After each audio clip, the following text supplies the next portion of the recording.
Welcome to the Phygital YouTube space. Paul is here and we continue to explore the globe with news coming from all over the world. There is so much to digest, no pun intended, that we could make a whole episode of lightning round news only. But hey, that's why I am here. And my job, as always, is to find the most interesting from this giant pile of so-called content.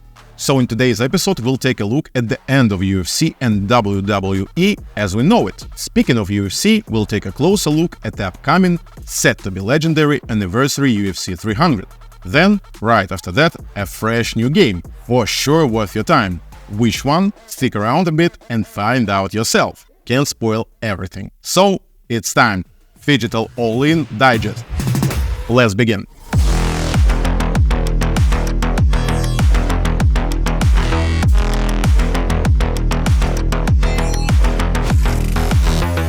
Ultimate Fighting Championship and World Wrestling Entertainment merger is official. UFC and WWE executive decided to name their new public traded company TKO to honor the company's expertise in fighting, but they have broader aspirations than just owning combat sports. TKO began trading in the New York Stock Exchange just this week, culminating in the merger of two live entertainment juggernauts that was announced in April. The new combined company is led by Endeavor chief executive Ari Emanuel, who took the UFC to new heights after purchasing MMA's best league in 2016. WWE mogul Vince McMahon will serve as the new company as executive chairman. UFC's president Dana White is now its CEO, but he insists nothing will change. Let's take a closer look at this important historic event. The combined company is 51% owned by Endeavor Group Holdings, which owns assets including UFC and Hollywood talent agency WME, and 49% owned by WWE shareholders. The first 18 months of the company's existence will revolve around integrating UFC and WWE. Mark Shapiro, TKO's president and chief operating officer, said in an interview with NBC. That includes eventually going to market together for international media rights and bringing together the company production efforts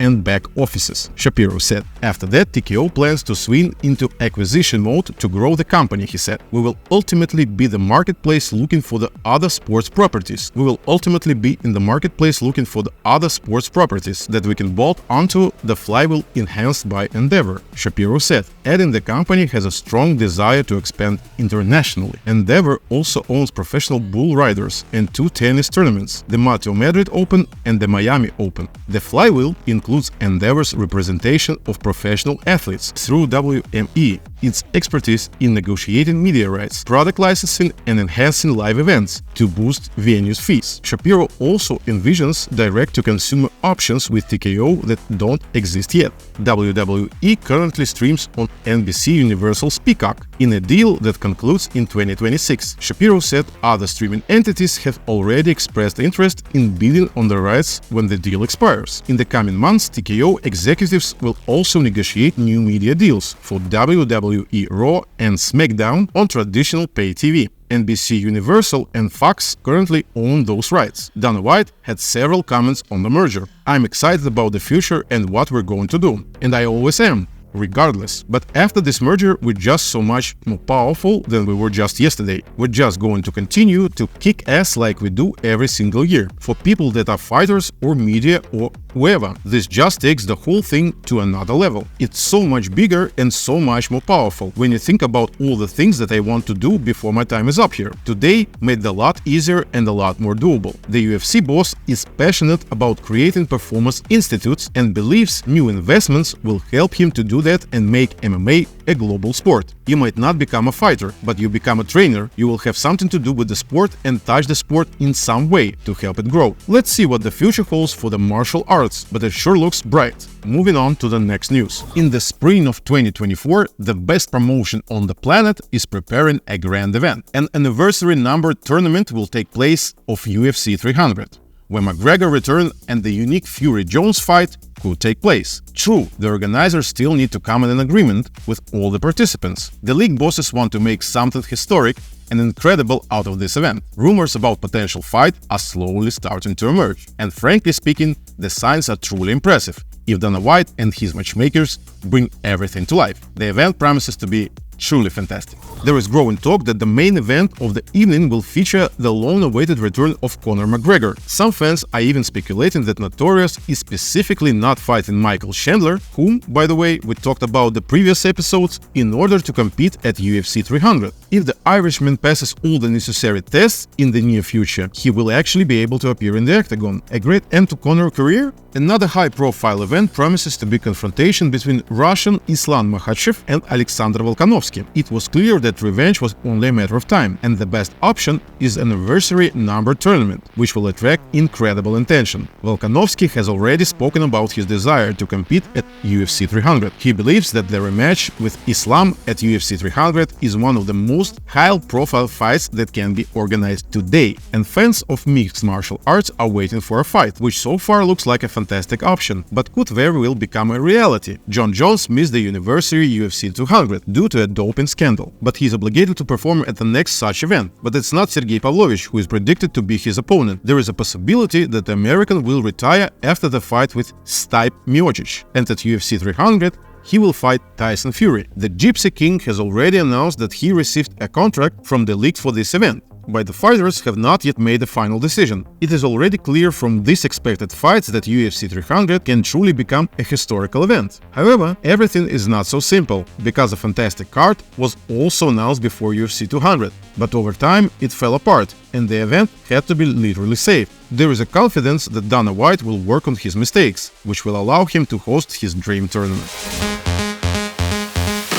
Well now, enough sports for today. Let's get back into our basements and gaming stations for this one. So, here's this game I wanted to tell you about. I didn't know about its existence until it was released this week. A Souls-like game, not a big fan of those personally. So what caught my attention? Well, usually clones of Dark Souls and Bloodborne go with the route of gameplay over story. This one, called Lies of P, is a more linear adventure, and the best part is that it's based on old works of Carlo Collodi.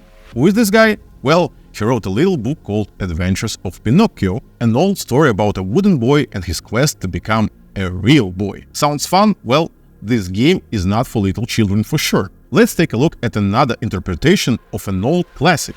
This is Lies of P.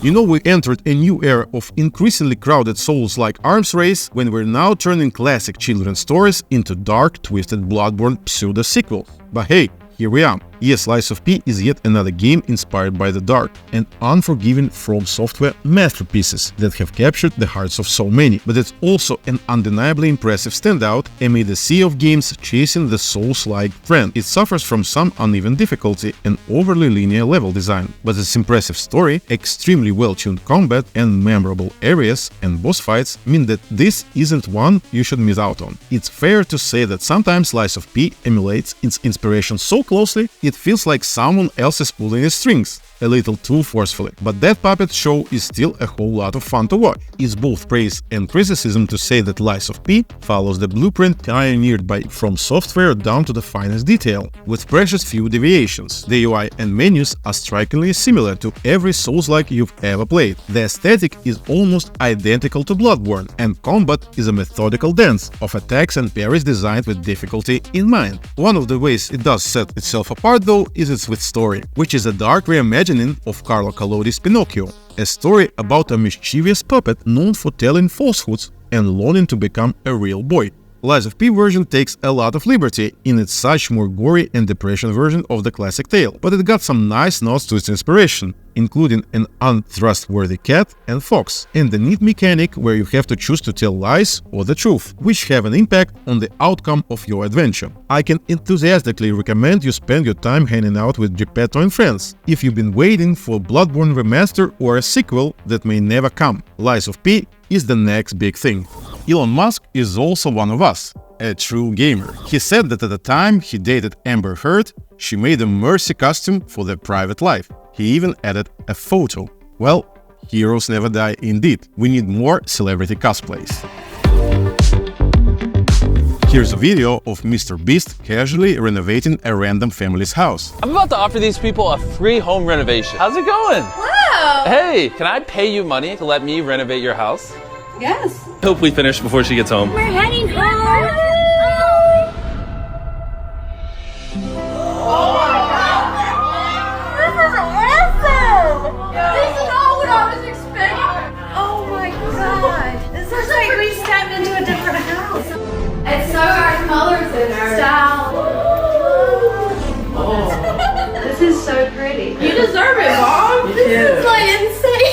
MrBeast, could you please renovate my house?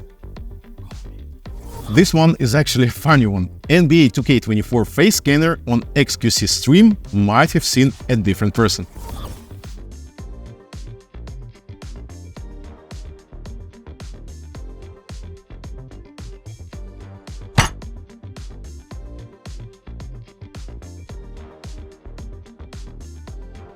In conclusion of today's episode, the future of cyberpunk and what we are seeing in real life is not that exaggerated. Giant corporations are emerging. TKO Group is the bright example of that. But hey, maybe that means that we will get cool implants before year 2077. Hope so, to be honest.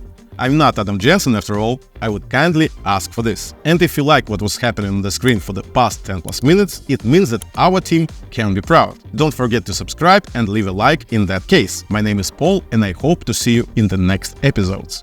Bye-bye.